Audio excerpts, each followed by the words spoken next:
वो चुटकी में जाति बदल देते हैं, वो चुटकी में चेहरा बदल देते हैं, वो चुटकी में पहचान बदल देते हैं, वो चुटकी में कॉपी बदल देते हैं, वो चुटकी में कैंडिडेट बदल देते हैं, वो चुटकी में सर्टिफिकेट बदल देते हैं।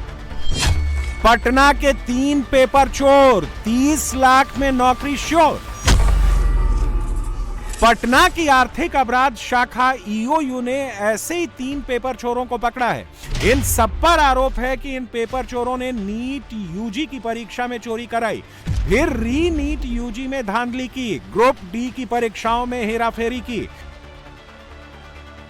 इसके अलावा इन पेपर चोरों ने एईडीओ, बीपीएससी और सीबीएसई की परीक्षाओं में भी बड़ा खेल किया। एग्जाम कोई भी हो, सब इनके बाएं हाथ का खेल था। अगर पैसा हाथ आ गया तो समझो एग्जाम पास, डिग्री और नौकरी पक्की। ये डॉक्टर रविशंकर उर्फ सम्राट है। ये सबसे बड़ा पेपर चोर है। मेडिकल के लास्ट ईयर का स्टूडेंट है, लेकिन इसने डॉक्टरी कम पढ़ी, पेपर लीक में पूरी मास्टरी हासिल कर ली। ये पेपर चोरी गैंग का दूसरा सबसे बड़ा नाम है डॉक्टर उज्जवल राज। ये भी पढ़ाई कर रहा है। इसकी अलग खासियत है, ये नीट एग्जाम में फर्जी स्कॉलर बैठाकर नीट क्लियर करवा देता है। पेपर चोर गैंग का ये तीसरा किरदार है अश्विनी। ये मास्टरमाइंड रविशंकर का भाई है। बहुत बड़ी नामी कंपनी में सेल्स एग्जीक्यूटिव है। पूरे गैंग के लॉजिस्टिक और संरक्षण की जिम्मेदारी यही निभाता था। लेकिन ये तीनों अब पकड़े गए हैं और इनके पकड़े जाने के साथ ही कई पेपर लीक मामलों का खुलासा हो गया है। इन तीनों ने किस किस परीक्षा में हेराफेरी की और कैसे इन लोगों ने पेपर चोरी के धंधे को अंजाम दिया, फर्जीवाड़े से पास कराने का कितना पैसा लेते थे, इनकी हेराफेरी का खेल सुनेंगे तो चौंक जाएंगे। पकड़े जाने के बाद इन तीनों पेपर चोरों की पूरी कुंडली पटना की आर्थिक अपराध शाखा ने अपनी रिपोर्ट में खोलकर रख दी है। हैरानी की बात यह है कि इसमें सिर्फ यही तीनों शामिल नहीं थे। पुलिस को जांच में यह भी पता चला है कि मास्टरमाइंड रविशंकर ने अपनी बीवी मधु को भी पेपर लीक गैंग में शामिल कर रखा था। मधु की मदद से भी पेपर लीक कराया और लाखों की कमाई की।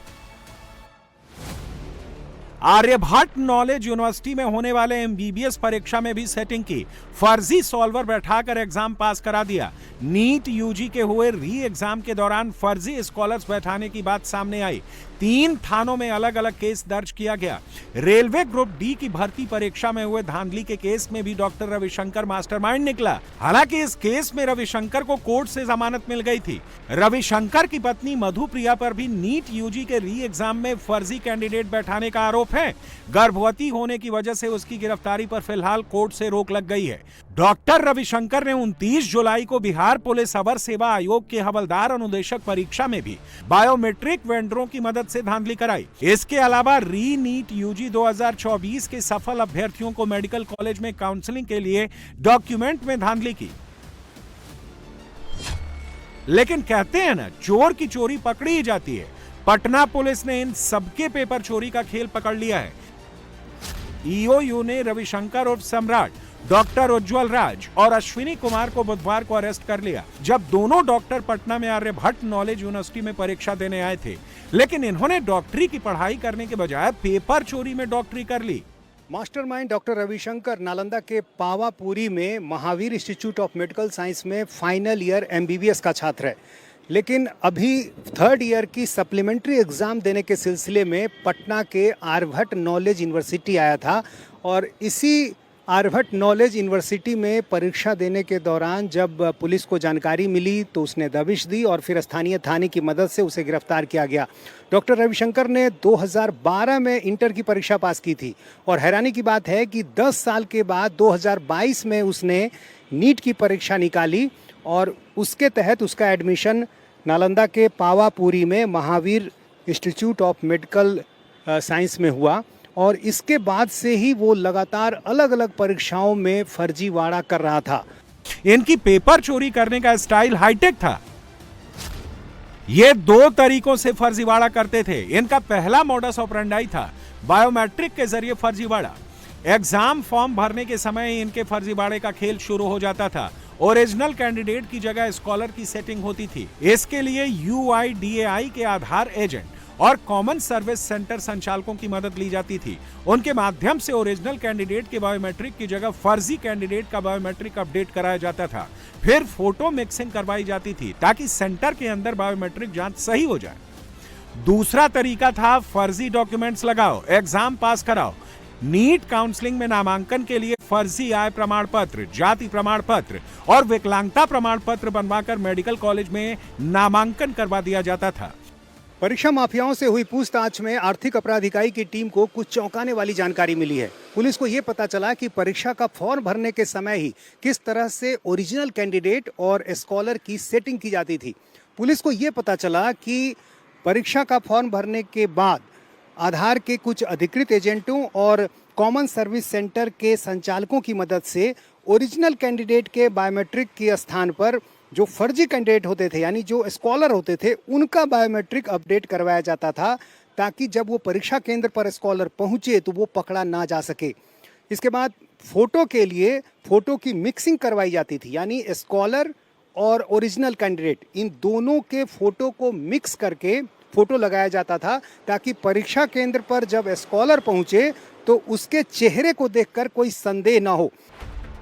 ईओयू की माने तो मास्टरमाइंड डॉक्टर रविशंकर की पत्नी जो पिछड़ी जाति की थी, उसका शेड्यूल कास्ट का फर्जी सर्टिफिकेट बनवाकर AEDO के एग्जाम में सेटिंग करा दी थी। ये पूरा गैंग कई सालों से पेपर लीक के धंधे को ऑपरेट कर रहा था। डॉक्टर उज्जवल के खिलाफ जो सबूत मिले हैं उसने पटना पुलिस को हैरान कर दिया।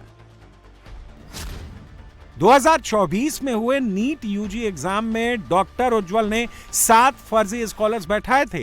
एक कैंडिडेट को पास कराने का चार्ज 12 से 30 लाख रुपए ये लोग लेते थे।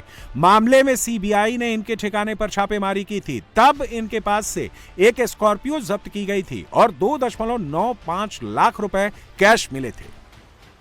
कोई संदेह नहीं था। ये तो बहुत नया चीज है, देखने को मिल रहा है। हम लोग आज तक कोई किसी पर इसके बारे में तो कुछ पता नहीं था। अब तो बहुत हैरानी हो रहा है कि यहीं रह रहे हैं और फिर नीट वो पटना से है। ये तो बहुत शर्मनाक बात है देश विदेश के लिए। कई चीज़ें बरामद हुई हैं उसके घर से और उससे ये पता चला है कि ये बहुत बड़ा नेटवर्क है। नहीं, इसके बारे में कोई आइडिया तो नहीं है। ऐसा रहते जबकि इधर ही हैं, लेकिन क्या पता। क्या यहाँ पर कभी स्टूडेंट्स का बहुत आना जाना, भीड़ भाड़? स्टूडेंट्स को उधर लगता है एग्जाम सेंटर वगैरह। ऐसे तो नीट वालों का तो उतना कुछ नहीं है। हाँ, उसकी चर्चा सुन रहे थे, लेकिन हम जानते नहीं थे कि मास्टरमाइंड यही है। नाम भी Pawapuri medical, Vardhman medical college का जो है सुने थे। संयोग से ये शायद इनका लिंक वहीं से है, वहीं पर थे ये। कभी नहीं, ऐसा तो कभी नहीं हुआ। अब जनरली यहाँ पे सारे फैमिली रहते हैं, है ना।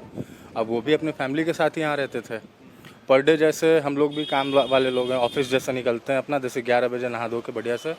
उनका भी ऐसे ही होता था, नहा धो के रोज़ अपना ऑफिस निकलते थे।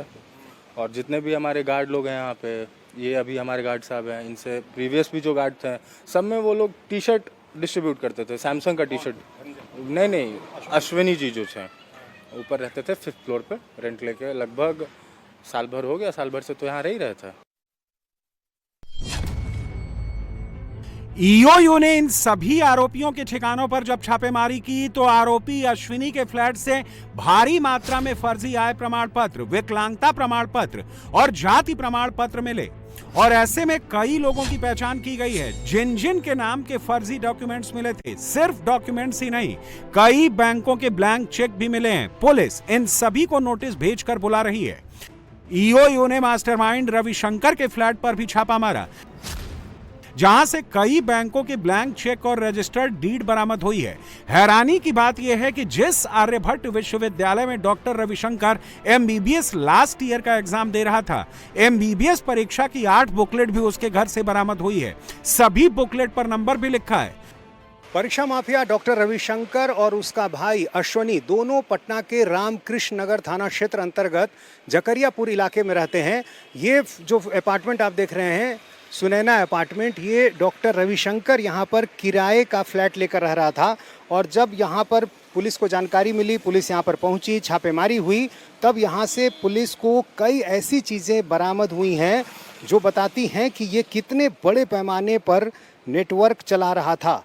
यहाँ से पुलिस को कई परीक्षाओं से संबंधित एडमिट कार्ड, कई अभ्यर्थियों के स्कूल का मार्कशीट, जो original certificate, TC, state bank का 10 blank cheques, bank of Baroda का 4 ब्लैंक चेक, यूनियन बैंक का 4 blank cheque, Punjab national bank का 3 ब्लैंक चेक, इसके अलावा कई दूसरे बैंक के जो चेक हैं वो यहाँ से पुलिस को मिले हैं।